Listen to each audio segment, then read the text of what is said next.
guys, let's start our part second of chemistry balanced chemical equation. हमने first part में पढ़ा था कि राइटिंग अ केमिकल इक्वेशन कैसे करते हैं और इस चैप्टर का हमने इंटरव्यू पढ़ा था. अब हम एक टॉपिक पढ़ते हैं बैलेंस्ड केमिकल इक्वेशन कि हमने पिछले लेक्चर में पढ़ा था कि बैलेंस कैसे करते हैं केमिकल इक्वेशन को. हमने शायद एक एग्जांपल देखा भी था. अब हम कुछ और एग्जांपल्स देखते हैं केमिस्ट्री में. मैं आपको इसके कुछ क्वेश्चंस करके बताऊंगी. Let's take a example from NCERT book. जैसे कि हमें ये दिया हुआ है Zn plus H2SO4 gives ZnSO4 plus H2. इसमें हमें कैसे पता चलेगा कि ये बैलेंस इक्वेशन है या नहीं. तो हमें जितने भी एलिमेंट्स गिवन हैं वो हम LHS और RHS में सेपरेट कर लेंगे और इनको लिख लेंगे, जैसे कि zinc Zn, hydrogen, sulphate and oxygen. इसी तरीके से राइट हैंड साइड भी लिख लेंगे. अब हमने देखा जिंक का यहाँ पर 1 मॉलिक्यूल है, हाइड्रोजन का 1 मॉलिक्यूल है, सल्फेट का 1, ऑक्सीजन का 4.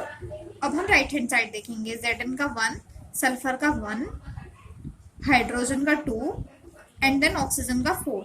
अब हम चेक करेंगे, क्रॉस चेक कि हमारे लेफ्ट हैंड साइड और राइट हैंड साइड इक्वल है या नहीं. जिंक का इधर 1, जिंक का इधर भी 1, हाइड्रोजन का 1, हाइड्रोजन का 2, सॉरी हाइड्रोजन का इधर भी 2 है, सल्फर का इधर 1, सल्फर का इधर 1, ऑक्सीजन का 4, ऑक्सीजन का 4. So this is a balanced chemical equation. What is a balanced chemical equation?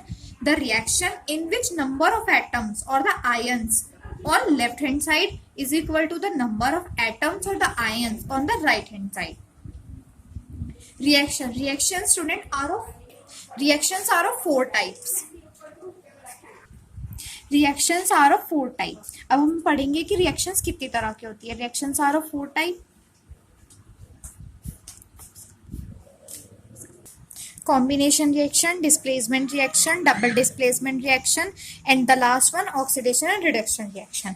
अब हम पढ़ेंगे what is combination reaction. Combination reaction क्या होती है. These are the reaction when 2 substance combine with each other and give a new product form, then it is called combination reaction. Combination reaction. These are the reaction in which 2 substances combine with each other and form a new substance. It's called combination reaction. For example, let's take example. C plus O2 gives CO2. It means 2 substances here are combined and give a new product which is carbon dioxide. It is our product and they are our reactants. The next reaction is displacement. The reactions in which one substance displaces the other are called displacement reaction. Double displacement reaction. These are the reactions in which displacement of 2 elements take place. These are only the definitions of student. Let's take it from NCERT. What is combination reaction? Calcium oxide react vigorously with the water to produce clay lime calcium hydroxide releasing a large amount of heat. हमने एक example देखा, जैसे कि अगर हम calcium oxide की reaction water से करवाएं तो वो हमें कैल्शियम हाइड्रोक्साइड गिव करता है. Calcium oxide is quicklime and calcium hydroxide is slaked lime. It is very important to learn student what is quicklime and what is the formula for slakelime. In this reaction, calcium oxide and water combine to form a single product. As we can see, what is the definition of combination reaction? 2 substances combine with each other and give a new product. As this given in the NCERT, calcium oxide and water, and to form single new product which is calcium hydroxide, which is our reactant. Such a reaction in which a single product is formed from 2 or more reaction is called combination reaction. इसका मतलब है अगर हमारे पास कोई 2 compounds हो और वो एक सिंगल प्रोडक्ट फॉर्म कर रहा है, then it is a combination reaction. Let's take some more example of combination reaction. Examples of combination reactions like burning of coal.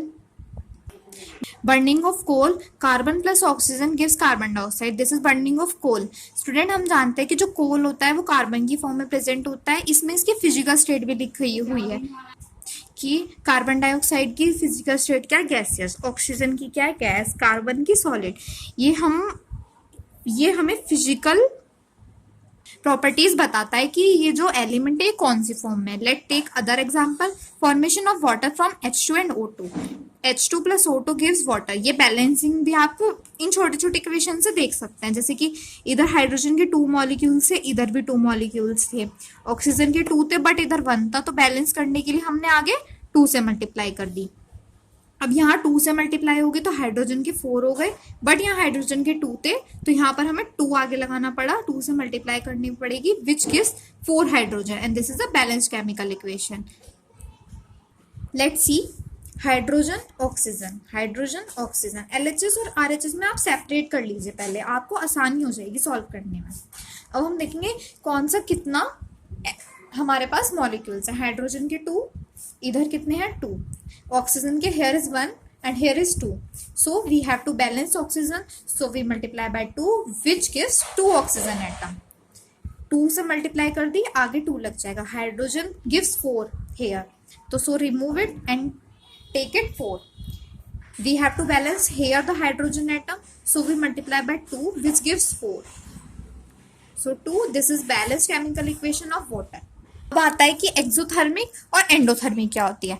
Exothermic chemical reactions are those reaction in which heat is released and the endothermic reactions are the reactions in which heat is absorb. Exo का मतलब होता है किसी चीज में से निकलना, तो हम समझ सकते हैं कि एक्सोथर्मिक क्या होता है, heat is released, heat is released are called exothermic reactions. ये कुछ एग्जांपल दे रखे हैं एक्सोथर्मिक के। CH रिएक्शन करवाएंगे अगर CH4 की ऑक्सीजन से, it gives carbon dioxide and water.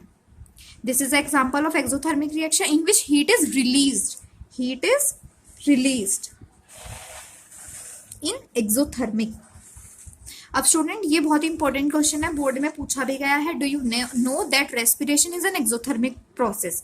Respiration एक एक्सोथर्मिक प्रोसेस कैसे है, इसका मतलब है कि उसमें हीट कैसे रिलीज होती है। We all know that we need energy to stay live, हमें एनर्जी चाहिए टू स्टे, जीने के लिए। We get this energy from food we eat during digestion.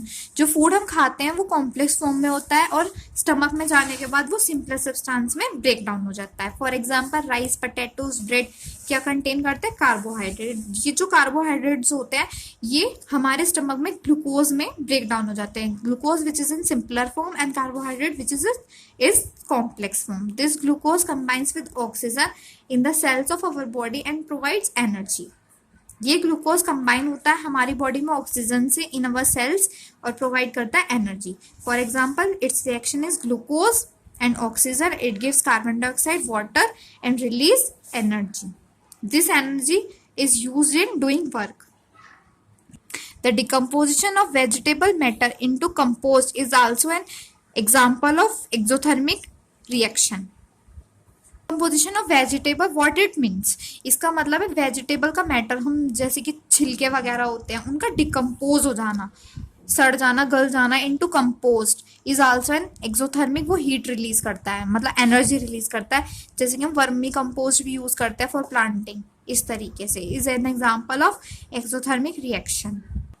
Don't forget to like and subscribe my channel, and next part will be given in your description box.